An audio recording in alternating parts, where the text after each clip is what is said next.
Nós está evaluando cada impacto que cada visitante tem riba nos isla. Ando de caso que também por medir parte economicamente, pero por medir também parte o impacto de boa infraestrutura.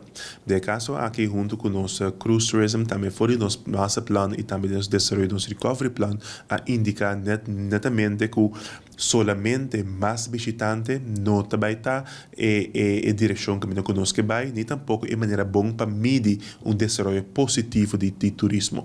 Nós consciente que o impacto econômico de cruzeiro junto com o stayover está algo grande para o financeiramente, mas também economicamente para cada casa e família. Pensei também em Equador e botar mira com o cruise tourism, o que nós que manejeta manejo de jeito para diferente comparar com outro isenanco solamente, por exemplo, que chama bom menino na mais tanto barco possível, pero nós que garantizar tipo de experiência único para cada barco dentro de nós have. Nós consciente também nos limitações, que o sua infraestrutura está mais chiquito comparado com outro país mais grande que está pone. Imaginava que o botim de uma isla com 24 milhões de habitantes, que botim 2 barcos de 5 ou 6 mil pessoas, que já acaba botim muito opinião ao mesmo tempo de uma infraestrutura chiquito que não pode carregar.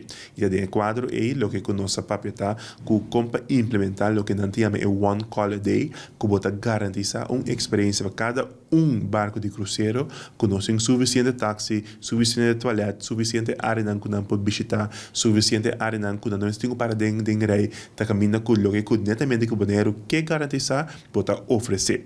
Então, agora é também para pedir, por exemplo, em vez de tour dia diferente barco, pero pode verspreid durante a hinteranja, que botin lo que nós chamamos crowd management, que durante a hinteranja botin benefício econômico de parte de cruzeiro e também para stayover. Então, para nós, é mais tanto manejo com nós manejar infraestrutura de tour vamos oportunidade que o turismo está oferecendo. Então, balanço botin com a de vida de turcos, mas como vimos no início, hope de algo só não está bom tampouco. Então, significa também que o balanço é de parte de cruzeiro, parte de airlift, parte de câmara de hotel, parte de habitante, tudo sei, tá nete balanço é da por baixo. Tour aí de novo para poder chegar na the right fit com a isla, mas o banheiro toca diferente comparado com outras na região.